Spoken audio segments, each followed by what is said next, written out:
I'm delighted to welcome a friend of mine to the channel to have a conversation today. Her name is Chris, and I guess I've known you for, what, a few months now? Is that right? Or maybe a little longer? I think since about April or May. Yeah. Something like that. Yeah. Well, welcome. Thanks for coming. Yeah, thank you for having me. I'm really looking forward to this. Yeah, so am I. So let's, I guess, start with when or how did you get interested in this spirituality and this topic that we talk about here? Yeah, I'll talk a little bit about my childhood. I think I shared with you, my mom lived in a convent for 7 years before she got married. And, so she was somebody who was like, a very devout Catholic, even though she left, the convent, she kind of brought that, that devotion, into family life. And so we were raised in a very strict Catholic home, and I had a pretty hard time with it. I just felt like it was, there was a lot of aspects of it that didn't make sense to me. First of all, like the Catholicism as being like the only true church in Christianity, and everybody else was destined for hell. I mean, these kind of ideas, right? Anyway, there's like a lot of guilt and shame and stuff like that surrounded it. Wasn't for the most part, a very happy experience. And my dad, I think, I'm pretty certain, was on the autism spectrum at a time that word just didn't exist. So, our childhood was, a little bit, different in that regard, that we knew there was something different about our dad, not sure what. Sure. And a couple things also I'll mention about my childhood. I was vegetarian from the time I was born, and I can remember being a very young child, and it was a very hard thing for me to kind of reconcile my family, whom I loved, eating meat. Like, it just seemed so barbaric. I couldn't understand it, and it just really baffled me. I thought, there's so many other things that we can eat, and we had a cat that I was very attached to, so I really thought about this, that we would never eat the cat, so therefore how could we eat any other animal? Like, that's the way I thought about it.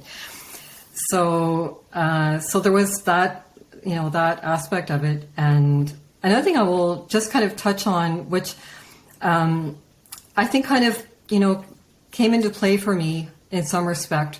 And that is, when I was 1.5 years old, I climbed out of my crib and I fell, and I had a pretty bad concussion. And I was in the hospital for a week. And so at that time, like parents weren't allowed to visit their children. And, I have no memory of it at all. And I don't want to make a big deal of it, but I kind of came to realize that it had affected me in ways that I just didn't understand. That something had happened to me that was overwhelming. And so as a child growing up, I was... some of the effects of the concussion were I had difficulty falling asleep at night.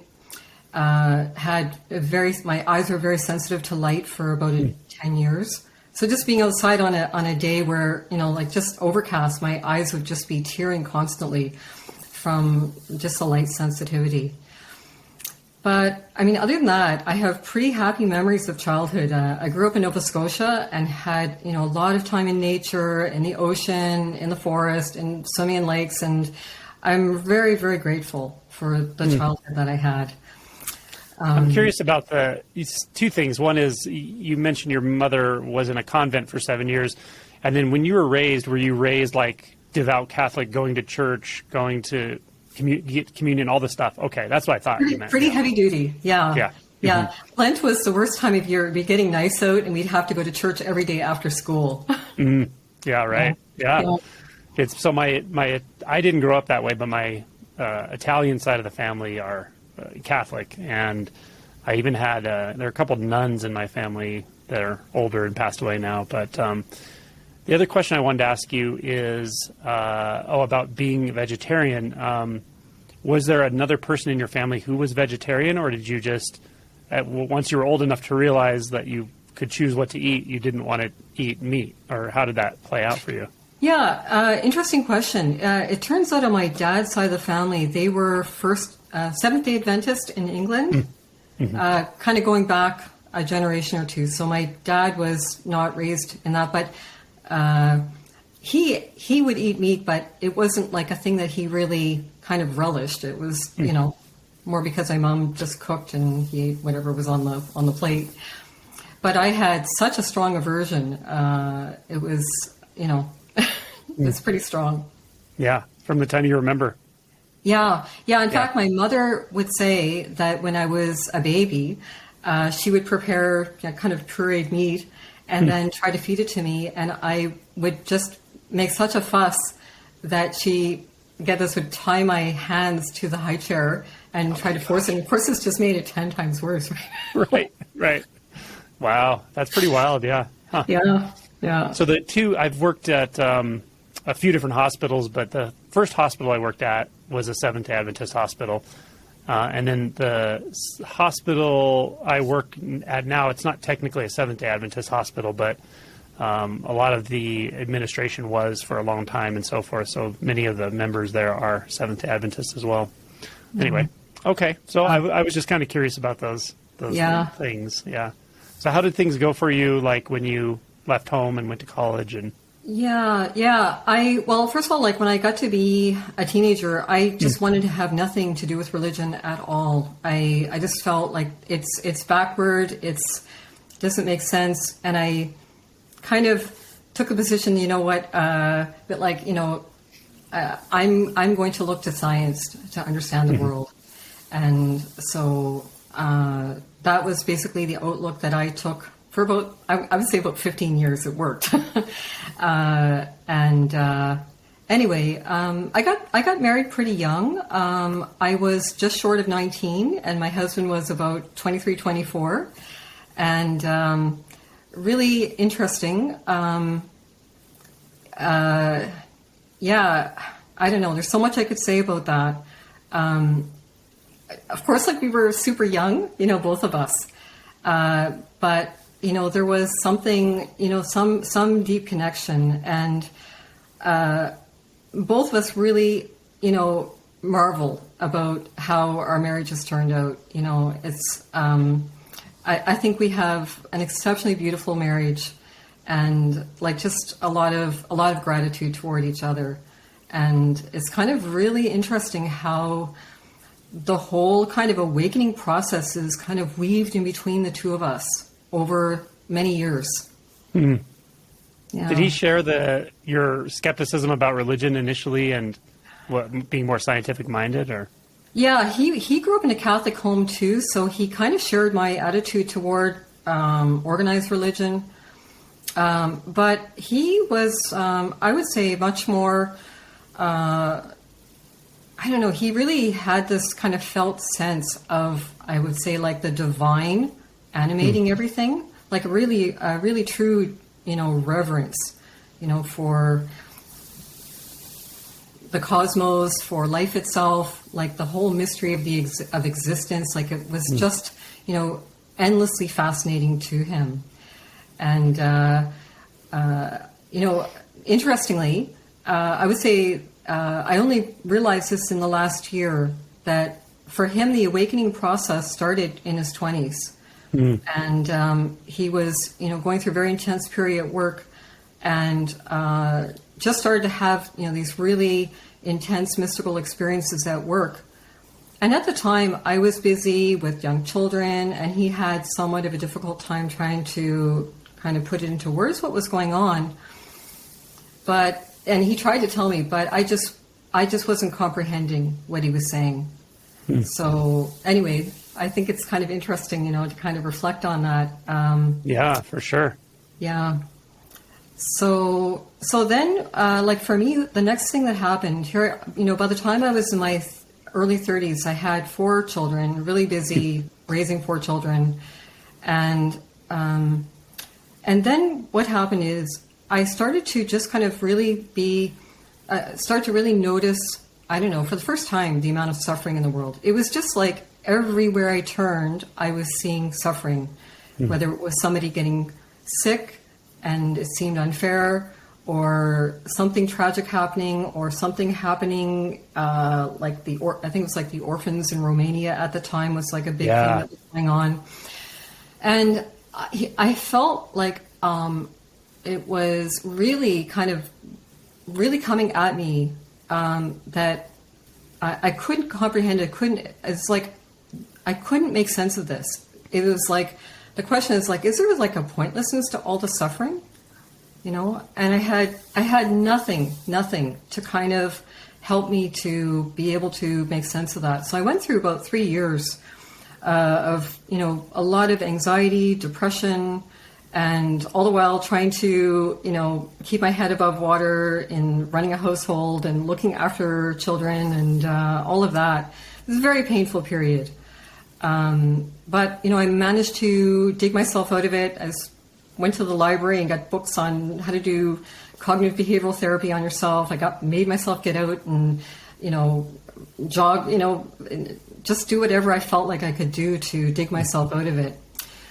But anyway, on the heels of that, something interesting happened. You know, a person kind of just showed up in my life. I joined a book discussion group, and when I walked in, there was a few people, and there was a woman there. Her name was Helen, and I was instantly just captivated by her.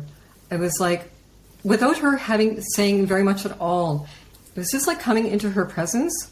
There was just this feeling of incredible peace and silence. And she just, I don't know, I was just like blown away. And I was trying to figure out, like, what is it about this person? There's something very, very unusual about her. And so, you know, we got to know each other and then became really good friends. And then I learned that she had been part of a Tibetan Buddhist group for about 25 years. Oh, wow. Yeah. Yeah. And it turned out that this was a cult. Oh, my goodness. And that's right. Yeah. Yes, I remember learning something about this. Yeah. So it turned out the guy was a cult leader, but interestingly, the people that he had attracted were all very, very interesting people. And you know, so when I met her, she was kind of processing, you know, that chapter of her life ending, and just, you know, kind of coming to terms with how it all happened, and, you know, trying to move forward in her life. But she really introduced me to Buddhism, and you know, we started to go to visit teachers. If there were Tibetan teachers coming into Montreal, we would go together and listen to talks, and it was really, really beautiful. My experience of being introduced to Buddhism and like the core teachings of the Buddha, but it was kind of like her example was like the best part of the teaching, right? So we were very, very close friends, and what happened is after about 10 years, she got sick with multiple myeloma and died within a year. And that was... Were you practicing at this time, like a practicing Buddhist? And I took a TM course, and I did TM for a while. I felt like Helen and I had talked about going and doing like something like a 7 or a 10-day meditation retreat together. She indicated to me that would be the best way to go about it.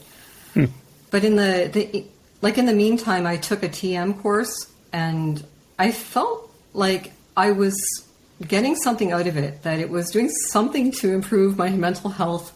And I don't know, but I kind of felt like I wanted to do something more serious, just, you know, when the opportunity presented itself. But, you know, because of her getting sick, and she died, you know, a lot faster than either of us, you know, had anticipated, that it just didn't happen.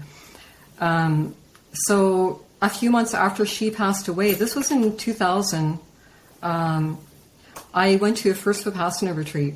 And I went to a Vipassana retreat not because, the only reason was it was the closest retreat center to where I lived. So I really didn't kind of like explore different retreat centers. It was just a matter of convenience that I went to this. And so anyway, I went to this retreat center. This was about 4 months after Helen passed away. And it was very intense for me. I was still kind of grieving losing her. And to go into this really intense 10-day silent Vipassana course, it was just like, it was super scary. I spent the first 5 days obsessing about leaving. And, but, kind of like, about the halfway point, things settled down for me and I kind of felt like, okay, I've made it to the halfway point, I can make it the other 5 days. And then the next 5 days, were really extraordinary. And, by the 8th day, I couldn't believe how easy the meditation was coming and how, deep the meditation experience was and just the things that were happening. And I ended up having a pretty big mystical experience on day 8, which, gave me a lot of insight into myself in terms of things that needed to be looked at. And a big one for me was constantly comparing myself to other people. And it really kind of like really hit home in this first, Vipassana retreat, like just the extent of that.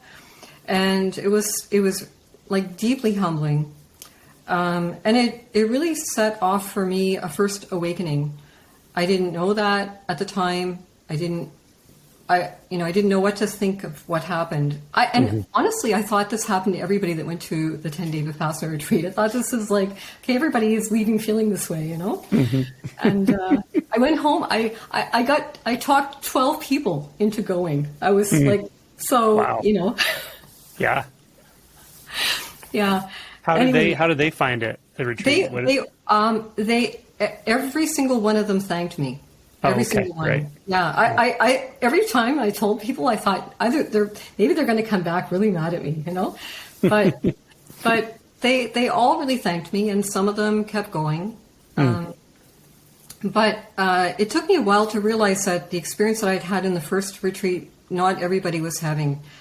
And for me, like I went home and I had like that typical honeymoon period that lasted about 3 months. And it was just like, literally like heaven on earth.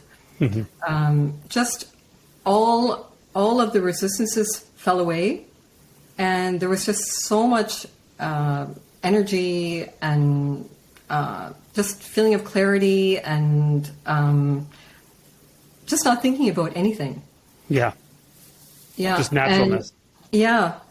And not needing anything. Like I remember just kind of like being able to just sit quietly and just like, it was like I couldn't recognize myself, how I could just sit and do nothing, And I was going to ask you, do you remember actually having some perception of a shift in the way you were perceiving yourself?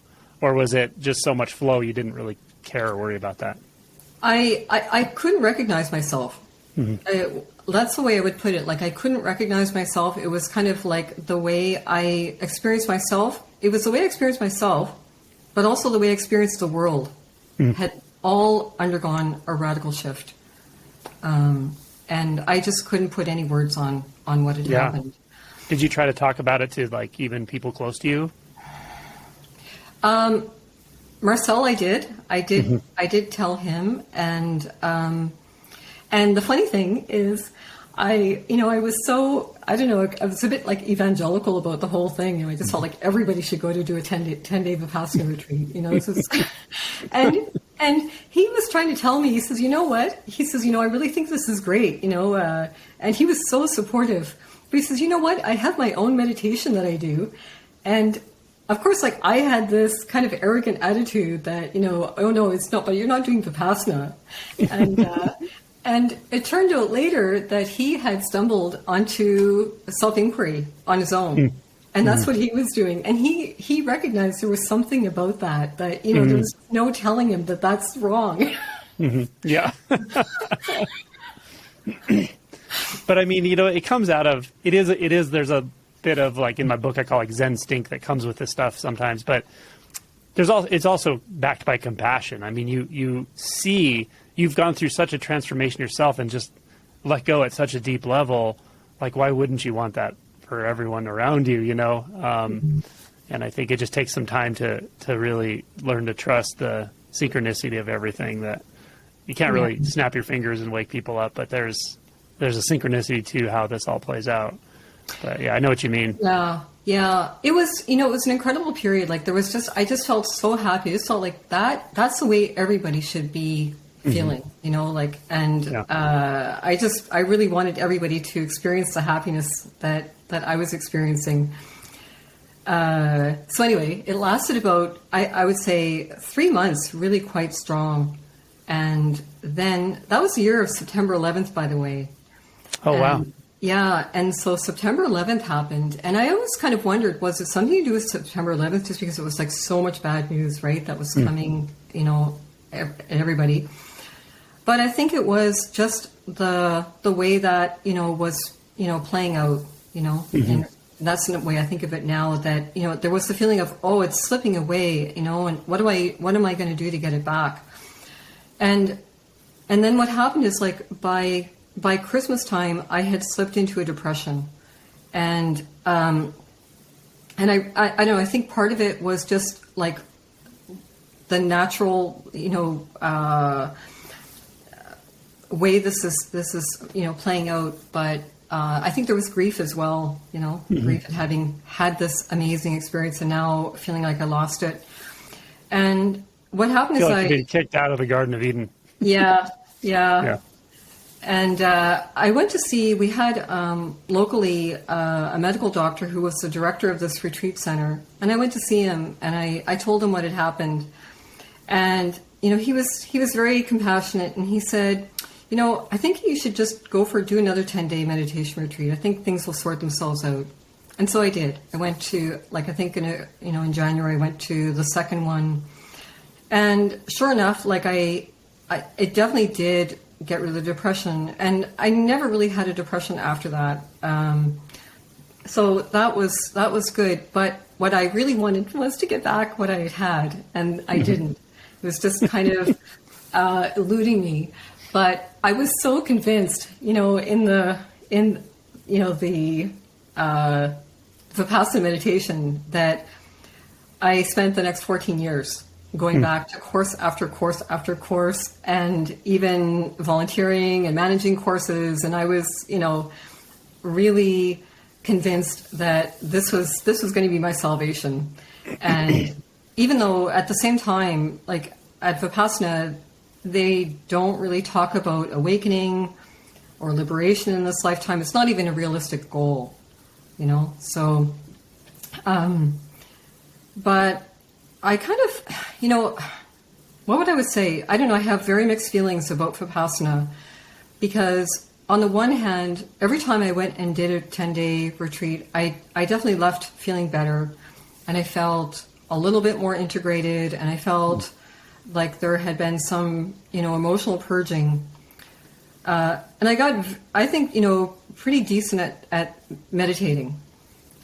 But after about 14 years, I got to a point where I truly got burnt out with it. And I just felt like, you know what? Like I have just worked my ass off for the last 14 years.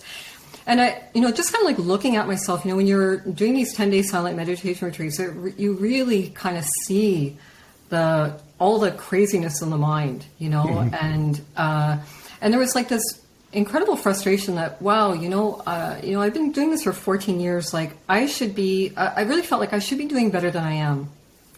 And I was kind of baffled by that. And I just want to say, if there's anybody listening to this that is, gone to Vipassana, it's working for them, I think that's great. Like I'm just sharing what my personal experience was with this. Yeah. So anyway, I really got burnt out with the Vipassana, and I went through a lot of turmoil because I didn't know of anything outside of Vipassana, and there was like this fear of giving this technique up. so I really kind of grappled with that. But the truth of it was, like, I have a meditation room in my house, and I would go and I would sit down, and it was just like I couldn't meditate anymore. I couldn't do the Vipassana. Like, it was just, the whole thing was like came to a standstill. And so then I realized, okay, I'm going to have to leave this. And then something interesting happened. I have a brother who lives in Vancouver, and he got really into Eckhart Tolle, and was just really very intensely interested in Eckhart Tolle's books, audiobooks, and stuff like that, and was going at this for about a year, and we were very, very close. And then he shared with me that, like, he had a pretty spectacular awakening himself in beginning of 2015, just driving to work and listening to Eckhart. And when he told me that, it was like, I was like, oh, I can't believe this. Like, I've been the one that's been meditating for like the last 14 years, right? He's just listening to Eckhart. And I said to him, I said, you know what? I'm going for it too. And he says, well, you can't make these things happen. And I said, I'm going to make it happen.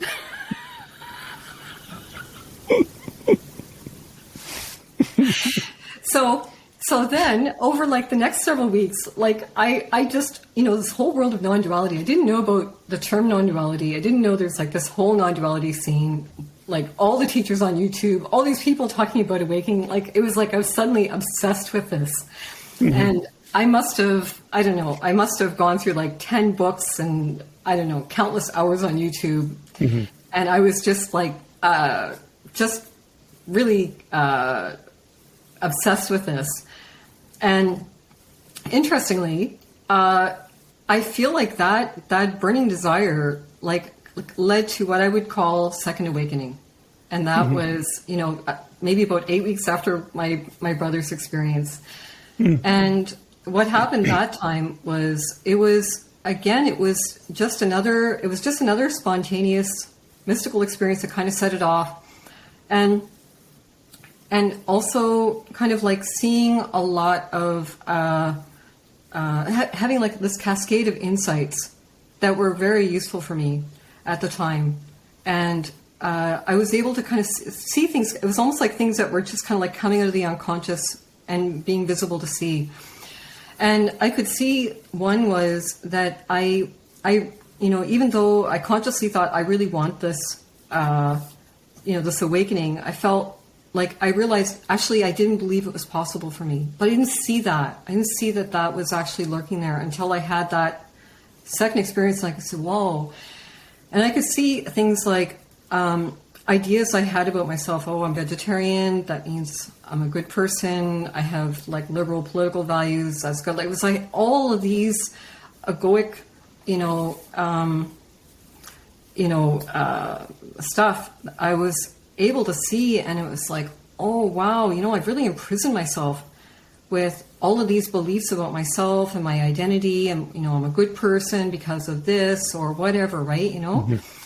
And so this kind of set off like what I would call second awakening.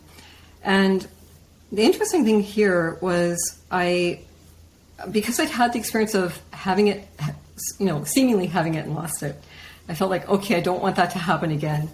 So I was really kind of fixated on that. Like, oh, I need to learn about this whole awakening thing. I need to understand it better so it doesn't happen again.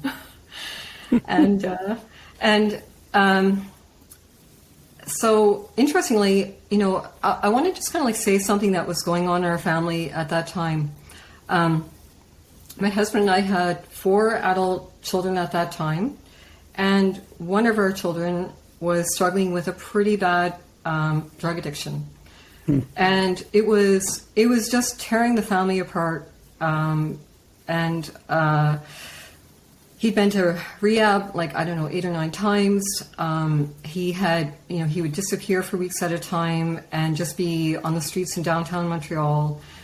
He was going into liquor stores and stealing bottles of wine to sell for drugs, getting arrested, being brought to jail.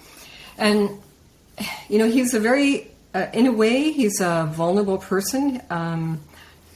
He's, I don't know, he's a very, very sensitive person, not a tough guy at all, not the kind of person that would be capable, not that anybody, I don't know, I guess is capable of living on the streets, but somebody who, let's say, I would say is more vulnerable being, on the streets.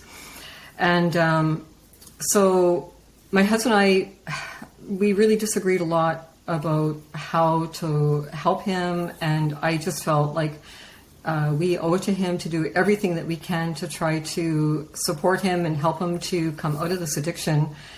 And I felt like, look, somehow, I don't know, I felt like maybe we failed in some way as parents. There's something that, we failed to do somehow.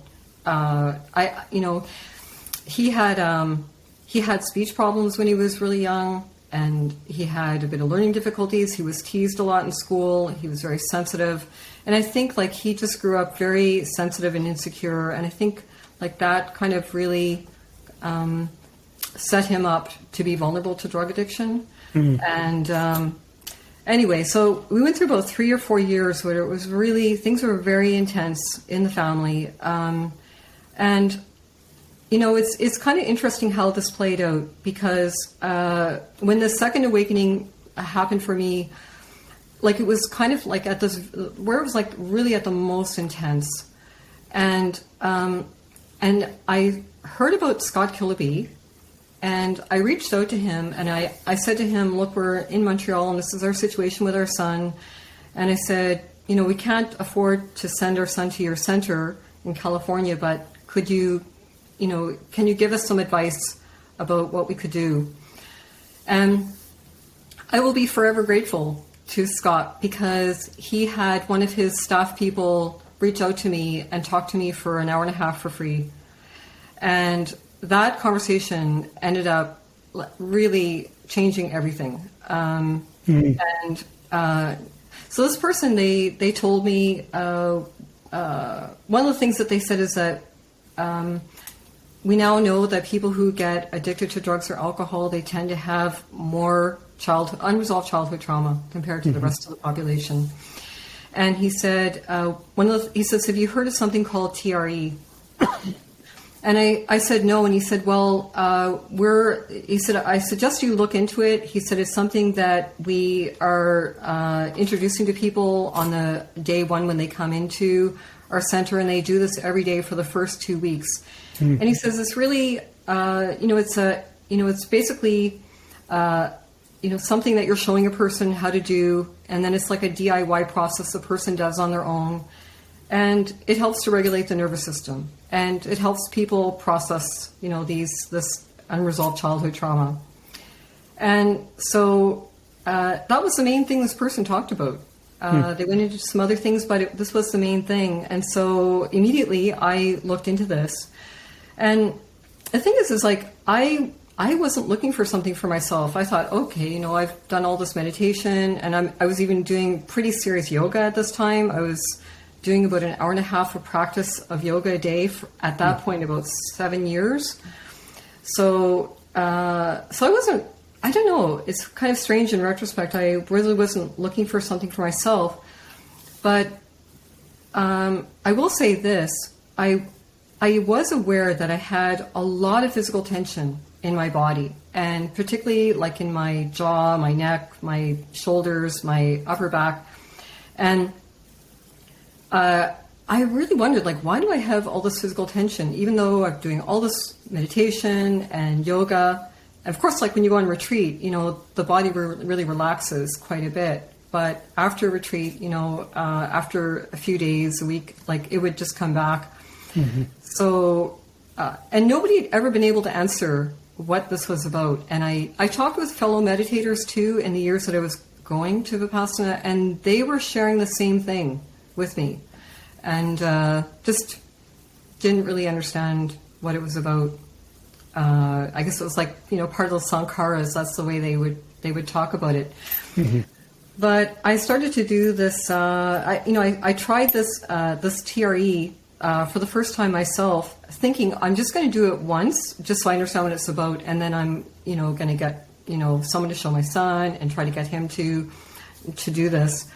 And the first time I did it, I didn't know what to make of it, but I kind of felt like, well, that was really different from anything else I've ever done. And, my curiosity was aroused enough that I thought, I think I'll try this one more time. And the second time that I tried it, when I stood up, I realized, wow, like I actually had the experience of a chakra, a very strong chakra experience, which, funnily enough, I didn't even believe in at the time until I experienced it. But it was just like this incredible amount of energy. And then I realized, wow, there is something really interesting and mysterious about this. And I thought, I'm just going to keep at this every day as an experiment. And within 2 weeks, it was really just incredible what happened to me, because a lot of the chronic tension patterns that had been plaguing me forever dissolved completely. And I just couldn't believe it, like how amazing it felt to be free of all of this physical tension. And, I said, maybe I'm just going to keep at this, out of curiosity. And then I decided to look into becoming a facilitator, to do the facilitator training. Not that I was thinking I was actually going to work with somebody, but I really wanted to understand the theory better. So I started the facilitator training, a few months later, and learned a lot more about the theory and what was going on. But I have to say, it was really astonishing to me what transpired from this TRE process. And I felt like a lot of the things that I had been hoping to get from Vipassana were now actually emerging from just having done the TRE, which was a quiet mind and equanimity and just like the reactivity just falling away. And from such a deep place, it was kind of really starting to help me see the depths of reactivity in a way I hadn't seen it before.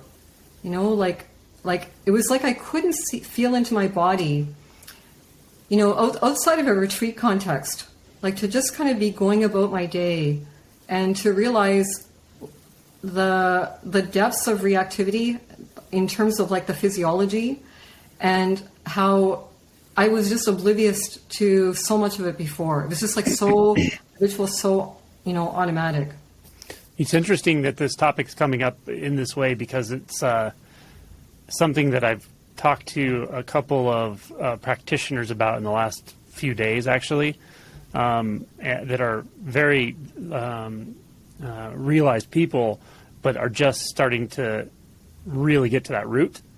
And it is fascinating. You can do a lot of emotion work, a lot of shadow work, and it's great, and it will change things for sure about your experience. But to really get to the root of reactivity, I don't know if there's one exactly right way. There are different ways I've heard of. TRE sounds like a good one. But when you get down there, you know something different's happening. You're getting really to the root of a lot of really what even builds the sense of the suffering self. And the mind makes so much noise, and there's so much movement up at that level that you can overlook it again and again and again and again. And even at the emotion level, you can overlook it because you're reacting to the emotions without realizing it, because you're identified with them. Yeah. When you get down to the root, though, of that reactivity, it's you know something's happening. It's almost binary. It's either it's there or it's not. Yeah. Kind of thing. Yeah. Yeah.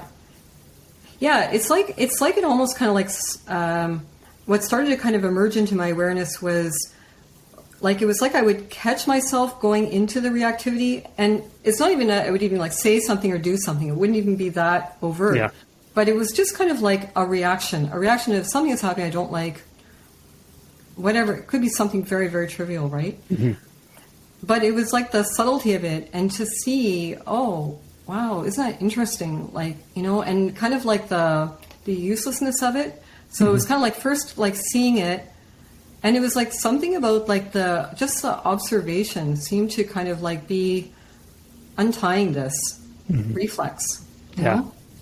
Yeah, that's Yeah. exactly the feel of it. It's seeing that reactivity. First, it's like you see that reactivity doesn't do anything, not in the way we perceive it does. And then the next layer is you see it doesn't actually exist. That's a really weird thing, but there's not actually something reacting anywhere.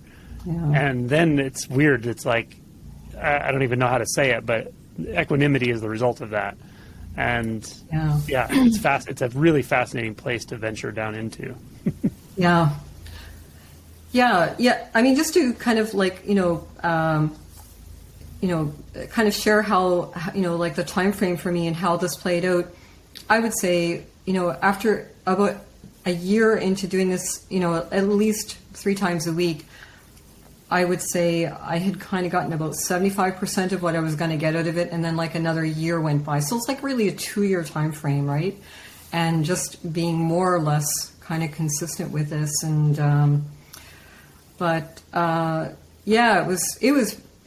it was absolutely incredible. And it was just so clear to me in my own process that if I hadn't stumbled onto that, I just feel like I would have been very much stalled in anything coming after that, for sure.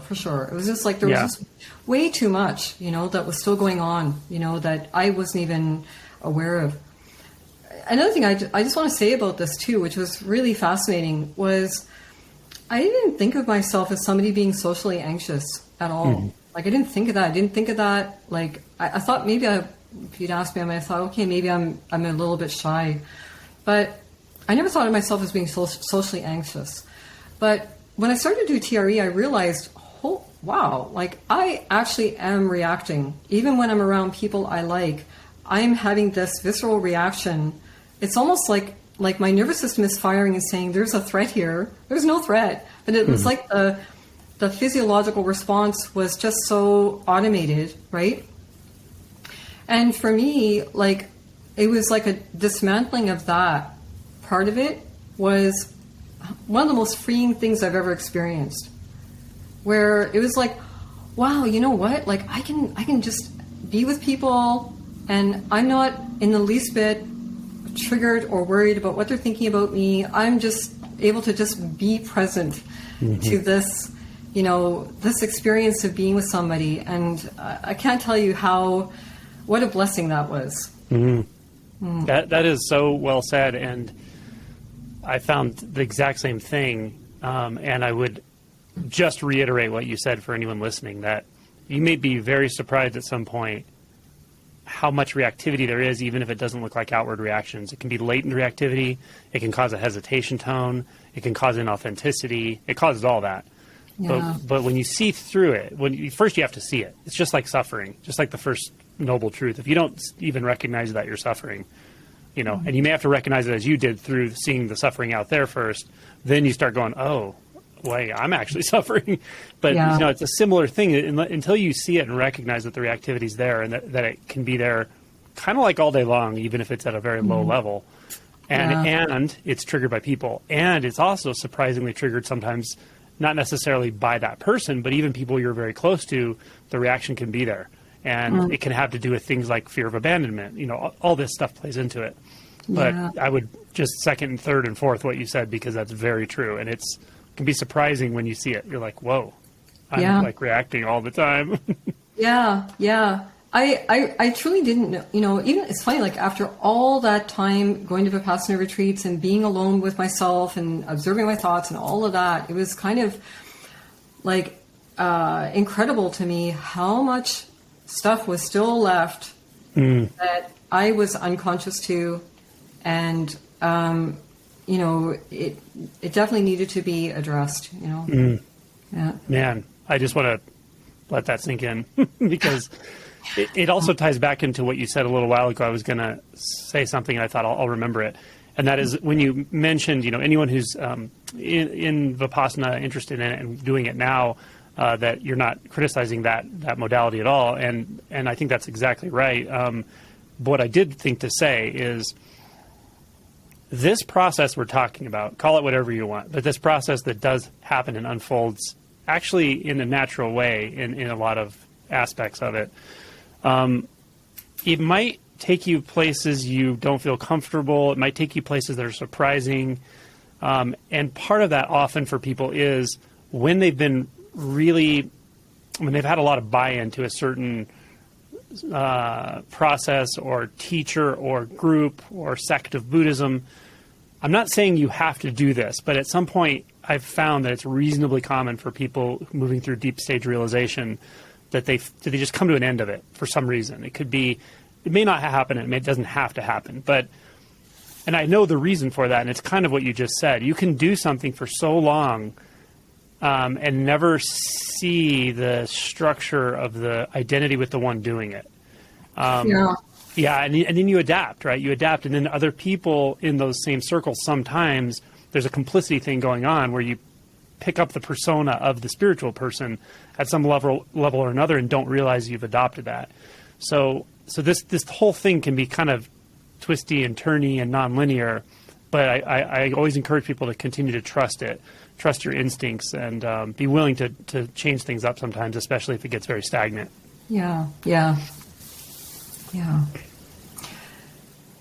So this year, that was like 2015. That was like a really big year for me in a lot of ways, and kind of like a year after I discovered this TRE. Can you say a bit about what it is? Like actually say what it means and yeah. So okay, what TRE is? It stands for tension or trauma releasing exercises, and it's basically a DIY technique, you can call it, where you're just accessing this ancient reflex in the nervous system. All mammals have this. We can see this in babies and young children. If they get upset, they're crying a long time, you'll see them start to shake or tremor. Or like if you have like a pet and there's a thunderstorm, for example, they'll shake often. Like if I take my dog to the vet, she gets stressed out and she'll shake while she's at the vet, and then after she's totally fine. So it's just we're born with this reflex to shake, to be able to discharge stress and trauma from the nervous system. But I think largely because of social conditioning, children by the time they get to be 8, 9 years old have suppressed this out. So, if a child's on the playground and he's being bullied, he instinctively knows he's not going to shake because it's like conveying weakness. So kids will tighten up and they will contract to suppress this shaking mechanism and just keep doing that, just like kids will suppress crying, until they can't cry anymore. So same thing. So TRE, was developed by this man named Dr. David Berceli, who is not a medical doctor, but he was a psychotherapist working with some populations of like very traumatized people in war zones and stuff like that.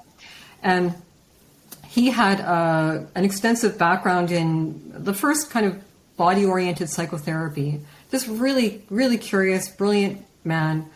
And he started to think that, if it was the case that if humans could become, traumatized, that surely there was something, some way that we could come out of it, because it's like we go back 25 years, PTSD, if you had a diagnosis of PTSD, it was pretty much a hopeless situation. Yeah. And he just felt like, no, there's got to be something that, through his own intuition and kind of experimenting on himself, he started to kind of, figure this out and started testing it on people with PTSD. And, it was helping people that were considered, beyond help. And I think as time went on, and people around him started getting, familiar with this and working on themselves, started to realize that the way we think about mental health, is like absence of anxiety or depression or mental illness, but no, it goes way, way, way beyond that, and that like just engaging this shaking mechanism, just on a personal level and just kind of bringing some curiosity to it, there's no guarantees for anybody what it's going to do, but it's can be pretty darn interesting to experiment on yourself and just see what might happen. I had never heard of it before you mentioned it to me, the TRE. And I, immediately researched it. There are a lot of modalities out there and newer ones coming here and there and all that. So I'm always interested and curious, and I look and see if I kind of vibe with it or whatever. But a few things popped up that were interesting. One is the originator of it that you described. He described how partially how he developed it exactly in combat situations, or where people were like in bomb shelters actually, and there was shelling going on, and you could feel it. And the adults, the children would shake, and they would sit on their parents' laps and shake, and then the adults wouldn't. And he kind of noticed the children actually looked more well-adjusted and more relaxed, even though their bodies were shaking. And he'd ask the adults, and they'd say, "Oh, we teach ourselves not to shake because we don't want to scare the kids, right?" Yeah, so the parents are frozen in fear. Yeah. The kids are shaking with a natural reaction to a stressful situation, So Yeah. I really liked that. I also saw a really interesting video with a ex-Navy SEAL who had trauma encoded through a combat situation, and it actually showed him going through that, and he described what it was like to feel that trauma fall away during the TRE moment. Yeah. The other thing I want to say about it is I love the fact that it's completely non-secular in any way at all. It's 100% experiential. You don't have to believe anything. There's nothing religious about it. You don't even have to think about the science of it. You just have to actually try it. And it's essentially free to learn, although you can get a facilitator to get, if you really want to dial in with it. I'm sure that's tremendously helpful. But the risk is zero to try it. So I've actually recommended it to quite a few people. I did it myself. I haven't done it for a while, but I did it myself for a while, and I really liked it. It's interesting because it came at a time in my life when I was doing more and more traditionally described stressful things in my life than I probably ever had all at once. It was very strange. The conditions just lined up for a few months. And I think it was very helpful. I can tell for sure. I used to have that chronic tension in the jaw and neck, especially after awakening, but it's been years that it hasn't been there. But it's very clear to me that would have been tremendously helpful. I know it would have, because I can feel it, how it regulates the energy in the subtle body, the energetic body very well. It releases energy. The other thing I would say is, or I wanted to say is, I actually found my way into doing this years ago, or through a lot of years with a lot of energy movement and awareness and so forth. And it would often happen at night. I would wake up and I just knew the body needed to shake, and I would go lay on the floor and just let it writhe and shake and stuff. And I wasn't embarrassed about it, but I didn't really know how to talk about it as a practice. So I never really talked about it to anybody really. I occasionally would say, if you feel like your body needs to shake, let it shake. But yeah, I mean, it would happen. But the difference was for me is I would sort of just wait until it happened naturally. But it never dawned on me to do it as a sort of practice proactively, which I would highly recommend anybody who has trauma, PTSD, chronic tension, just give it a shot. There's no risk to giving it a shot. And it's not that hard to learn, really. Yeah. So I guess after this period, another thing kind of came into the picture, which was psychedelics. Mm-hmm. So and this came by way of our son, because we, as I said, we had tried rehab 8 or 9 times. And one day I was listening to an interview of a psychiatrist talking about addiction. And he was saying that there was this plant medicine from Africa called ibogaine, which had, phenomenal success with people with a variety of drug addictions. And I had never heard of it. And then I spent about 50 hours trying to learn everything I could about it. And I told our son about it, and I said, I wanted to be as kind of upfront as possible, and so I gave him as much information as I could. But the truth is ibogaine it can be a very intense, very scary experience. I've heard very few people who've done it once will do it a second time. It's such a rough experience. It typically lasts 36 hours. It's I guess it's as intense as ayahuasca, but people are more likely to report having had a beautiful experience with ayahuasca. Ibogaine tends to be a much rougher experience, physiologically and emotionally, and can be a very confrontational experience. So I told our son, I said, listen, we'll pay for it. We'll take care of it. But I think, I told him too much, and he was scared, and he says, oh, no. And I thought, I felt like this would, I had so much hope in this to help him. And I felt like we've run out of options here. So, and he wasn't doing TRE yet, by the way. So what happened is I kind of felt like, well, okay, what am I going to do now? And then it occurred to me, you know what? When I thought about it, I thought, you know what? I know why he's scared. I'd be pretty scared too. So I decided, you know what? I will do it. And then I will tell him that it's doable. Love it. So I went off to Mexico to this place that is almost kind of like the John Hopkins of Mexico. That's what it was like at the time. It was an amazing facility. And they were, treating mostly drug addicts, but they would have people come for psycho-spiritual purposes. And so I went into this program and did the Ibogaine, and I have to tell you, I had a very different experience than everybody else, like nobody else I've even heard of. And I attribute that to the fact that I'd done TRE for a year. Like I actually, going into the experience, it was really intense.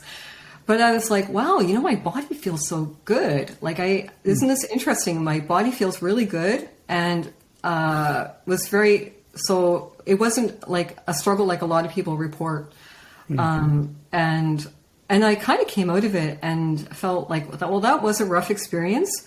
It was more of a transpersonal experience for me than anything kind of confrontational about my life, Can you describe that?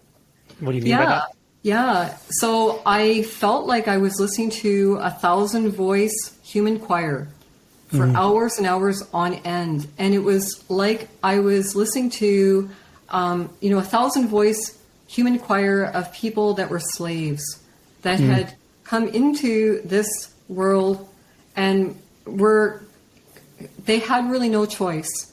They were subjected to this life and all of the difficulties of living this human life, and there was nothing they could do about it. It was very dark. It was very dark and very intense. And the next morning, it really haunted me for a while. But I kind of came out of it, and I felt, you know what? I feel like maybe that is like kind of one aspect of the truth of it, but it's not the entirety of the truth. That's the way I kind of reconciled it to myself. Yeah. So, but then it just turns out, like at this particular retreat, the way they did it is you did Ibogaine, and then 3 days later, everybody did 5-MeO-DMT. So here I am, practically. That will shoot you off into nothingness. My husband couldn't believe I was doing this. Here I was going off to Mexico doing like the two most intense psychedelics known to man for research. And anyway, so I came out of the Ibogaine feeling like I felt like actually had it done something for me, actually beneficial for my brain, truly. I felt like something good came of that. And I had no idea what to expect from the 5-MeO-DMT. Had no idea what I was getting into. I was with very good people, I will say that. Anyway, when I had the experience, they did a very good job of trying to kind of help people prepare. But I will say this about 5-MeO-DMT. There is no such thing as informed consent as far as 5-MeO-DMT goes. You can't be ready for that. No. And so I ended up having an experience of just kind of like I was dying. It was like there was no demons or anything. I wasn't seeing anything, but I was being presented that like death was right here. And it was like the most harrowing experience of my entire life up to that point. I had kind of gone into that experience thinking, I'm not afraid of dying. It's a natural thing.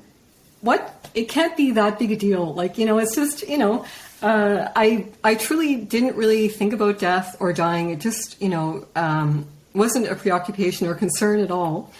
And then I was presented with this, like really, really having experienced like, oh my gosh, this is it. I'm really at death's door. And I remember in the experience it was very hard to kind of think at all, but I was able to remember they had said, people don't die of this. But I remember the thought came, I think I've got about a 50% chance of getting out of this. But the thing about it, when I came out of it, it was a very deeply shocking experience. And I remember thinking, I never had issues with fear of dying. And I thought, okay, now, not only am I going to be afraid of dying, I'm going to be afraid of dying between now and when it actually happens. Yeah. So I came home. I was like, it was a bit of a weird thing because on the one hand, I felt kind of in a lot of ways subjectively good. Mm-hmm. But it was like more like the mental thing. It was like, these intrusive thoughts. So death is, sooner or later you were going to be back at that, that place. Mm-hmm. And in retrospect, I do think I would have qualified for a mild PTSD diagnosis.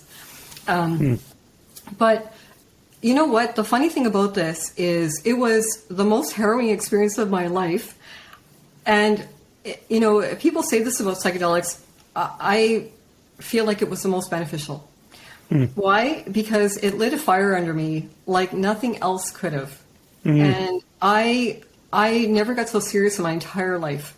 After that experience, it was like, it was like the 3 pillars of Zen. They introduce you to the people, and there's people that actually talk about that, that they've been faced with death and they're there because they understand they're going to be, this is a reality. We can't pretend it's not going to happen. Yeah. I was just like that for me. Love it. And I really felt like I have to solve this problem. Like it was a big problem for me now, like an urgent problem. The problem of birth and death, as you might say in Zen. Yes, very, very intense. And I'm telling you, it was like I was going to do whatever was, what it took, It was around that time I met Gary Weber and started to work with him. And that was really helpful for me, and really quite a change away from the Vipassana orientation, where it's very much a subject-object orientation. Like I am, focusing on my sensations, or I am focusing on my breath. Gary got me to turn that intention back, get curious. So who is this? Who is doing anything? Who is having these thoughts? Who's having these emotions? Mm-hmm. What are you really? And to really just, take this on very, very seriously. So I would never, I have to say this, like if somebody had suggested this back when I started Vipassana, it would have made no sense to me. I wouldn't have had the capacity to even have the bandwidth to go at self-inquiry like I did at this point in time. Mm-hmm. So I got very serious about self-inquiry at this time. And, from the time I got up in the morning, it was just like unrelenting, like this attention on, this, where is this, awareness coming from, and trying to just kind of come at this from different directions. And Gary was really great. He's not prescriptive in the way that he, works with people. He kind of laid out different ways that you can approach this. And he said, you have to take responsibility for yourself and to really understand what's going on, like in you personally, and to, kind of get a handle on that and to see what is moving the needle for you. And he said, because, what works for one person isn't necessarily going to work for you or everybody. So you really have to, be constantly looking at yourself and being honest with yourself, and not waste time. Don't waste time, And I was really feeling it too. At this point, I really felt like time is of the essence, that I don't have time to lose. So, I started working with Gary. I love the determination, the dedication. And at some point, I think like everybody's path is different. And I agree so much with Gary in the way he speaks about this. Everyone's individual. You have to find the right combination of attention and inquiry and how to look and what works for you. And with that said, there definitely is a point in people's, I guess you could say, your spiritual progress or life or whatever, where there's a different kind of maturity, spiritual maturity that comes online. And that's what you're describing there, where it's like full on, that this is what this life is about. Because if it's not, what else is it about? Hiding from myself? Hiding, it's like, and that's when it's like everything's on fire. It's pretty cool in a way. Yeah. So I started working with Gary, and things felt very intense for this year, and I would say.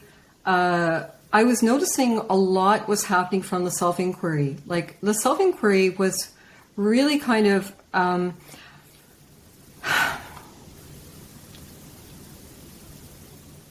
it was chipping away at the egoic identity, in a, I don't know, kind of like a gradual way where, hard to put it into words what I mean by that, but it was like the ideas that I'd taken about myself, were constantly being challenged. There was definitely some resistance that I could feel at the beginning of this process, where, it was pretty clear to me that where this was headed was how I felt as me was being chipped away at. So there was some degree of resistance that I could detect. But I kind of got over that too. Mm-hmm. And like, the more I kind of got going with the process, the more interesting and the more rewarding it became. Yeah. Mooji has a nice thing I've heard him say one time. It was like, self-inquiry is like a piece of fruit that you start eating and it's really bitter and you can't bite into it. But the more you eat it, the juicier it gets, and it's sweeter it gets, I think it's definitely like that. Yeah. Yeah. So I'm going to say about 13 months after the 5-MeO experience and working with Gary quite a bit, one day I was on YouTube and I saw a video of Papaji, and the video is called Consciousness Alone Is. Mm-hmm. And I hadn't really paid attention to Papaji, but I saw this video and it gripped me. It gripped me like a Zen koan. And I watched it, I think it's about, I don't know, can't remember, 11 minutes long or something like that. And I was watching the whole thing carefully. And I felt like what Papaji was saying there was something I needed to understand. And I didn't understand. I could understand on an intellectual level, but that was like a limit to my understanding it. And I felt like there was I really, really needed to get this. And I spent the next several days watching this over and over and over again and feeling like I have to get this. And it really was like a Zen koan that needed to be answered. And it's funny, at a certain point, I went to my husband and I said, can I show you this video? I said, I want you to take a look at this with me. And I had this idea, maybe he can explain it to me. So I had him come, he came and sat beside me, and I started to show the video to him. And we got about a third into it, and it was just everything just started clicking. Everything is just unbelievable. And I realized, I'm getting it. And I think actually what happened here was that there's something about having my husband there gave me a feeling of safety that I could just kind of let go into it. But I felt I'm now getting it. And anyway, what happened was I ended up having this experience. I think I shared it with you. I didn't know what it was called at the time. I think you called it cessation, but it was like everything disappeared. My body disappeared. My mind disappeared. My body literally felt like a pillar of sand that just crumbled, and I fell onto the floor, and I was gone. And my husband just, he's just amazing. He didn't interfere with this at all. Oh, and I got up, and it was like who was looking through my eyes wasn't me anymore. It was like Chris was gone. There was something looking through her eyes, but it wasn't Chris.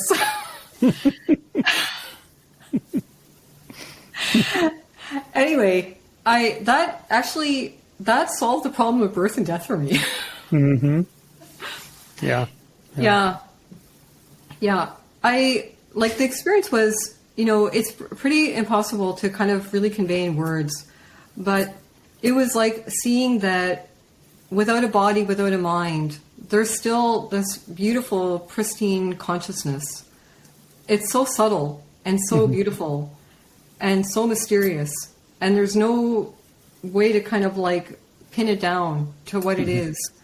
But I realized there was an experience that came and went, but I realized, it's actually always already there. It's always there. It's never gone. It's just kind of like the underpinning or something. Yeah. I can never forget that there's nothing to remember. It's impossible. Yeah. When something disappeared, I knew it was never coming back because it was never there in the first place.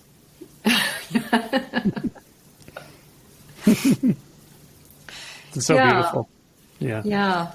So that, and what the interesting thing about that, I have to tell you, because people have shared this with me after, a lot of people, that is their experience. I wouldn't say a lot. It's a minority of people. Some people experience this with 5-MeO-DMT. It took 13 months of me kind of dealing with, a lot of self-inquiry, just a really, really being obsessed, Yeah. Did you watch the interview I did recently of Naren? Naren, yeah. Yes. Yeah, okay, yeah. Yeah.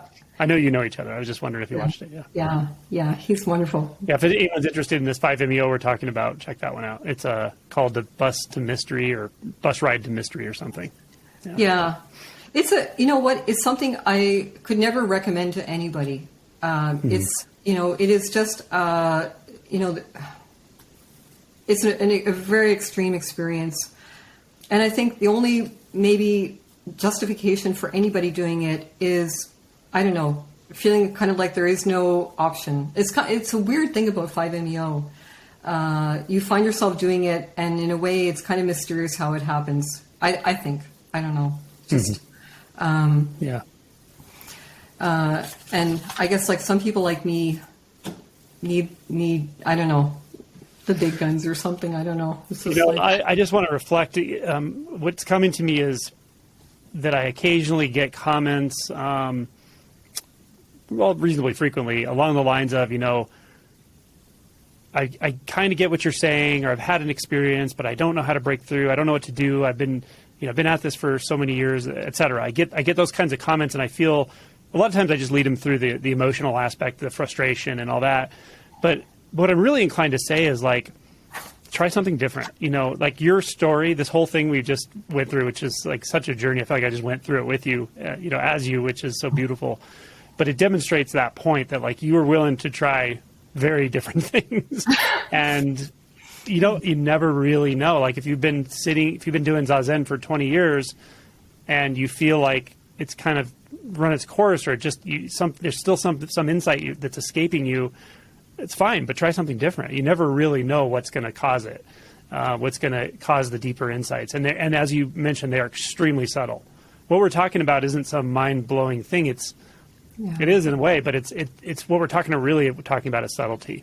The difference between living in a world of 3 dimensions where I'm over here and there's objects everywhere, and experiencing non-dual, complete non-separation, the difference is actually quite subtle in the mechanism, but the experience is quite different.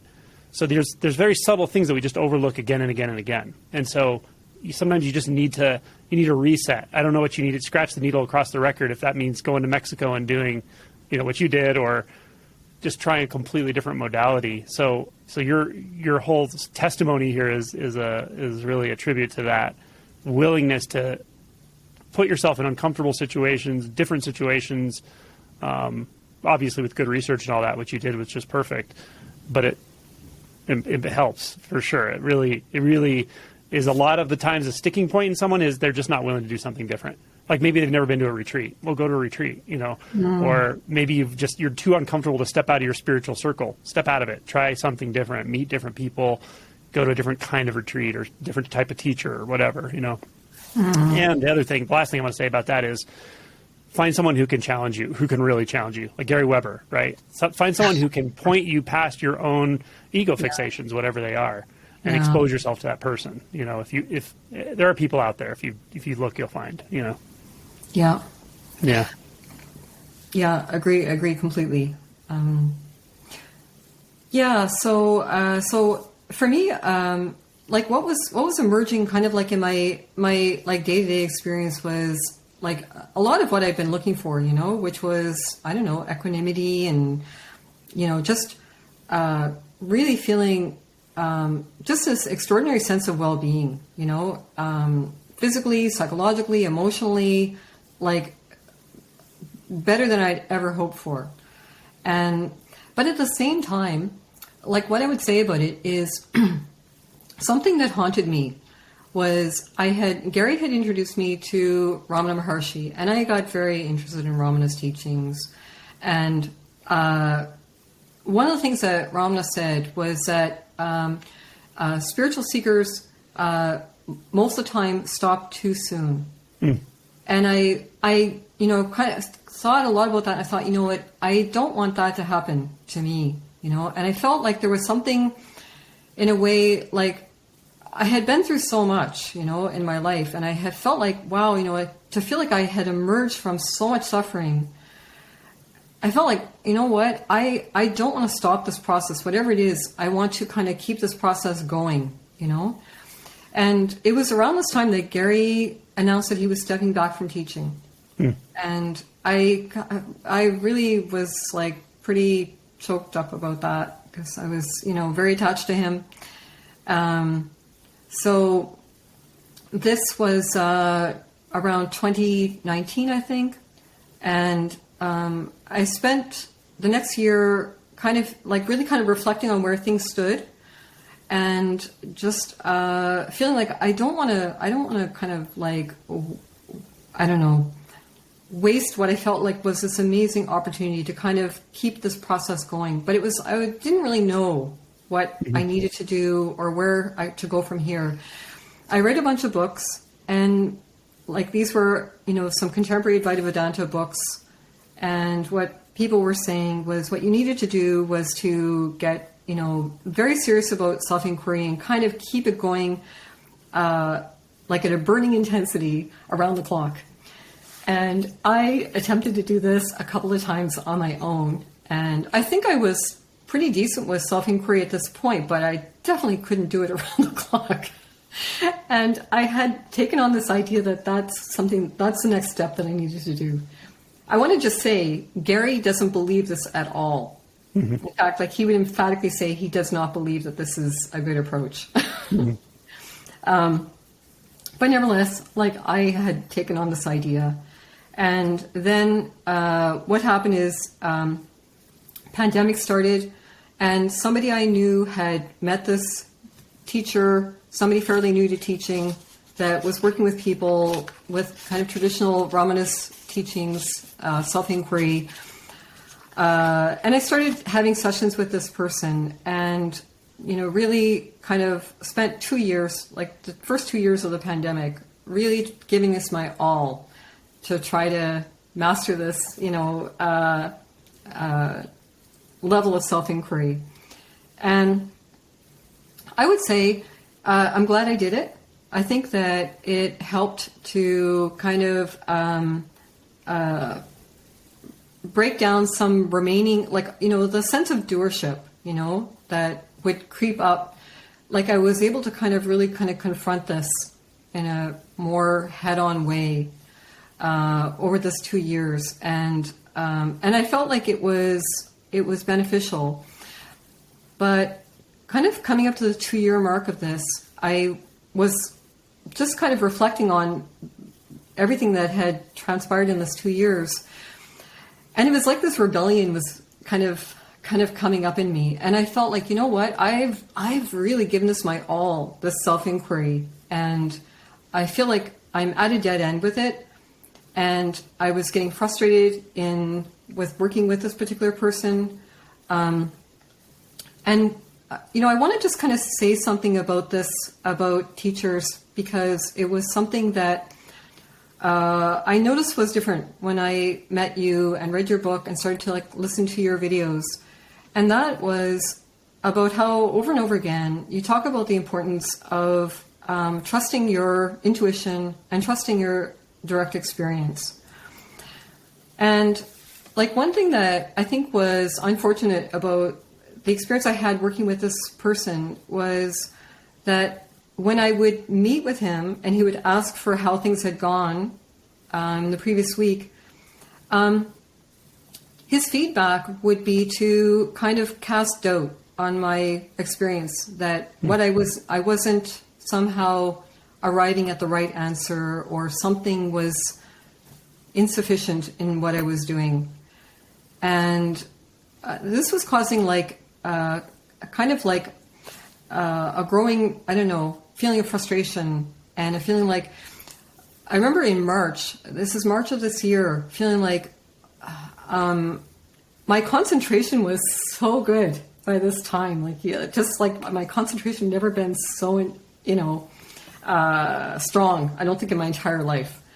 It was, just from all of this inquiry, right? And the determination behind it. And, but, I got to a point where I realized, if I can't trust my own direct experience, then, it just didn't make any sense. It just felt like, if it's not in my direct experience, then, it's illogical. It's totally illogical, And, I also, I was really scrutinizing myself as well. And I thought, okay, I know there's a level of peace and equanimity that I'm experiencing that I've never experienced in my life. But it kind of came to me, okay, take a closer look. Look again. Is there still something here that is still kind of, resistance patterns that are cropping up? And when I took a fresh look, I realized, oh yeah, you know what? It's so easy to overlook. I walk into the kitchen and, there's a sink full of dishes. And, it's just these little things, super small things, but just to realize, the uselessness of it, and how, how that kind of reactivity is really detrimental. It needs to be addressed. It's kind of interesting as you kind of as you get rid of more and more, you can kind of see what's remaining. That's my experience. Yeah. So, and I also kind of came to this, there was a number of insights that I had. One was with self-inquiry, any kind of with self-inquiry, there was no way I could ever isolate awareness from a sense that. Yes. There was, yeah. I remember arriving at that, and it was just a bit mind blowing, how profound that hit me, at the time. I just want to say something about this, because when we started talking, I remember that clearly about you right away. You already had that realization clarified. But man, there's a handful of things I want to say. But one is, as you get into sort of deeper stages of this process, it's kind of the opposite of what I just said before when I said it's good to have a teacher who can point you. But at some point, you're going to you may not even realize it, but a lot of the teachers out there in the contemporary pointing and the stuff you see, they may still be speaking from a level of delusion. It might be subtle, but it can be there, and you'll pick that up without knowing it. You won't take it on as your own delusion, but if you believe that, and you trust even the slightest doubt about this presence, this moment, this immediate experience, you're kind of having an empathic response to a teacher that's got some fixation still. So at some point you have to also let go of all of it, like teachers and techniques and fixation and even, the Heart Sutra starts to point to this, where you just can't, you have to be willing to never overlook the forces of delusion in all of the ways they can present. But what it feels like is fixation of some sort, even a subtle fixation in any spectrum. Mm-hmm. And once you start moving from that, you're moving from natural spontaneity, let's say, or it's not you, but it just is happening. And it's also moving from, it's unsupported. It doesn't come from anywhere. This moment doesn't come from anywhere. So we can't attach ourselves to the previous moment, the previous realization, a teacher, a technique. Even the question we asked 2 seconds ago is gone.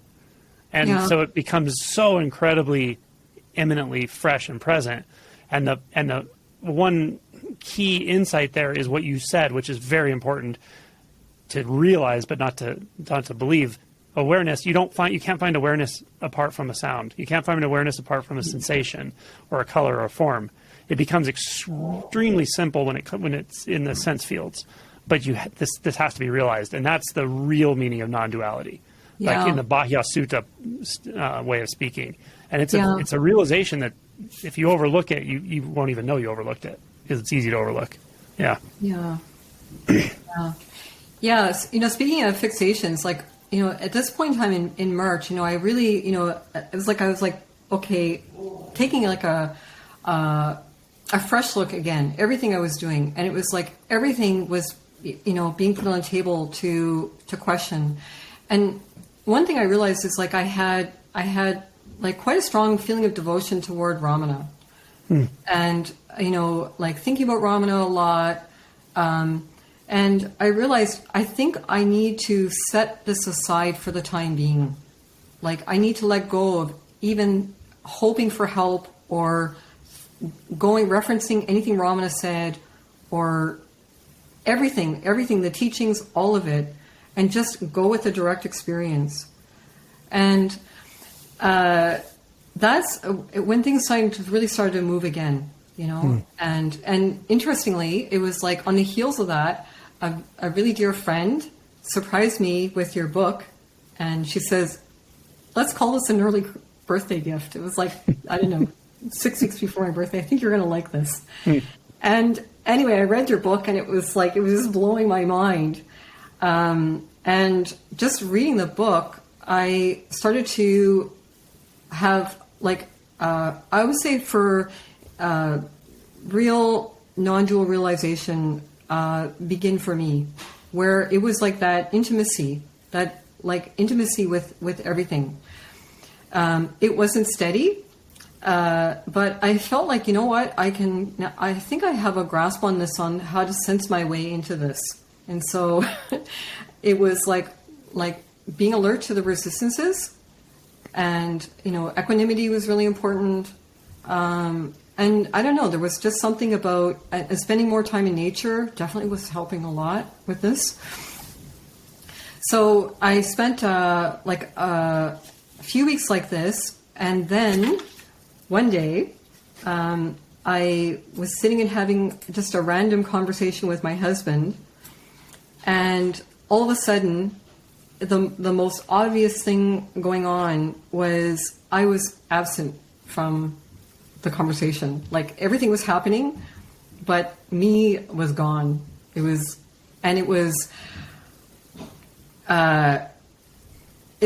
very hard to talk about.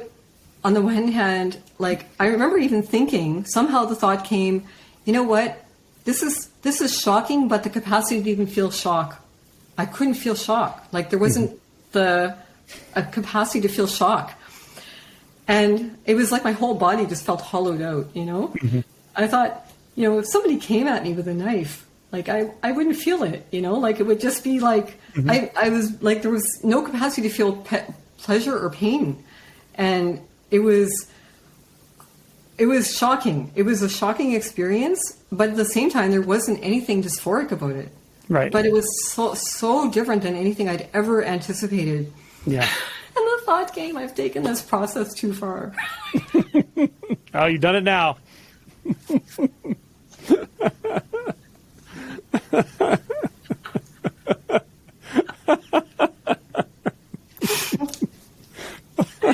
Yeah.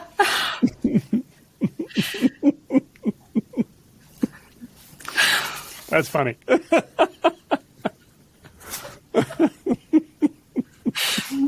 Yeah, so then I ended up, I don't know, spending, I think like kind of like the bulk of the summer, you know,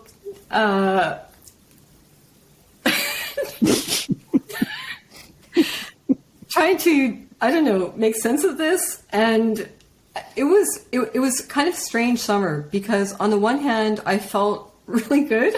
There was like no complaints. But at the same time, I had like these persisting thoughts about death and dying and being dead already. And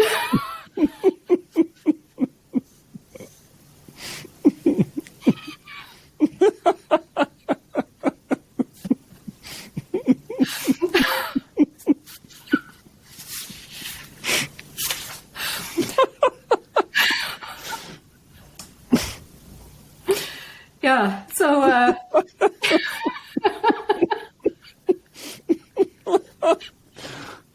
don't know if people want to hear this or not. Like, Who would want to hear this?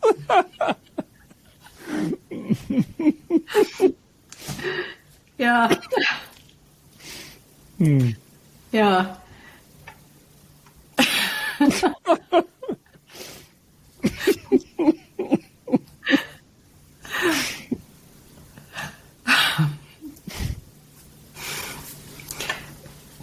Yeah, so that's, I guess, you know, I don't know, it feels like even things have happened since then, you know? Yeah. I think I told you one day, I realized, it just suddenly struck me like, hang on, I'm noticing something here.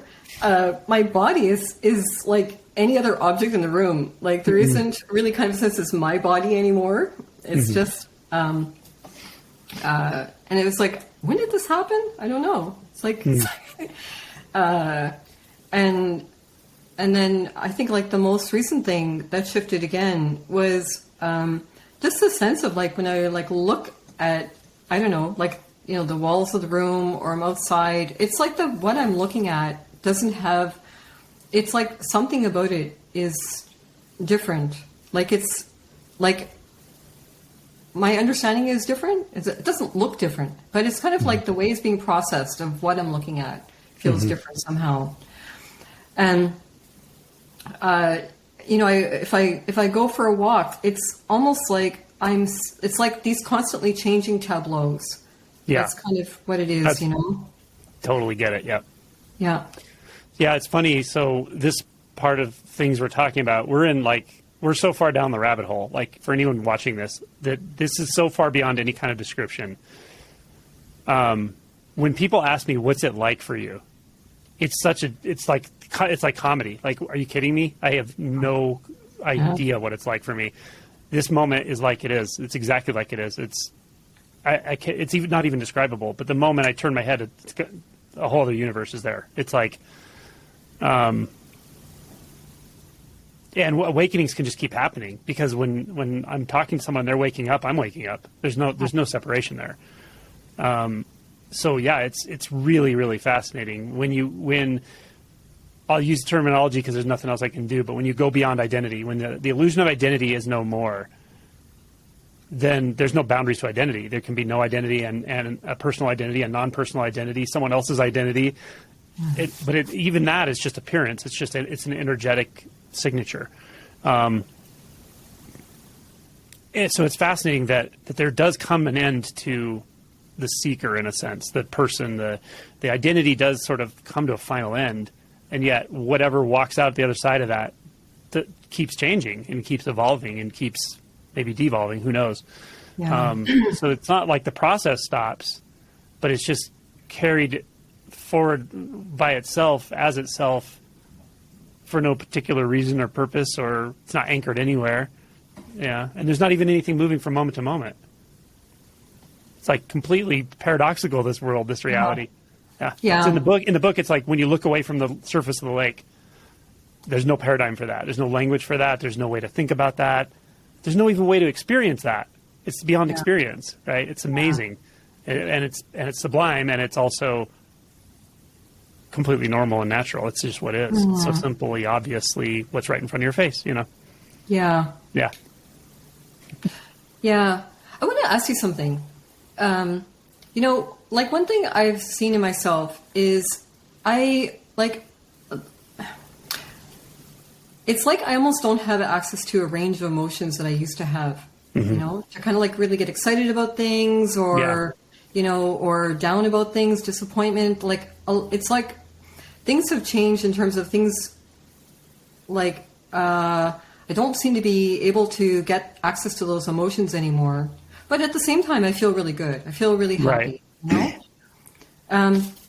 But, you know, it feels like I don't process things at all like I once did, you know? And like an example is my husband just got diagnosed with cancer.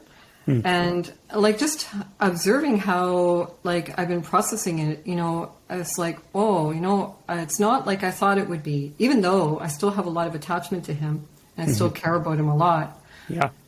There's not that visceral fear, you know, there's not that feeling that, you know, and even like the feeling like, you know, I have to control this, you know, it's, there's still stuff that I'm doing in the sense of like reading and, you know, Practical things. Yeah. Yeah.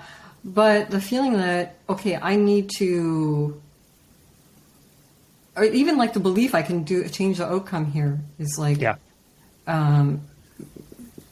it doesn't make sense anymore. Swaha.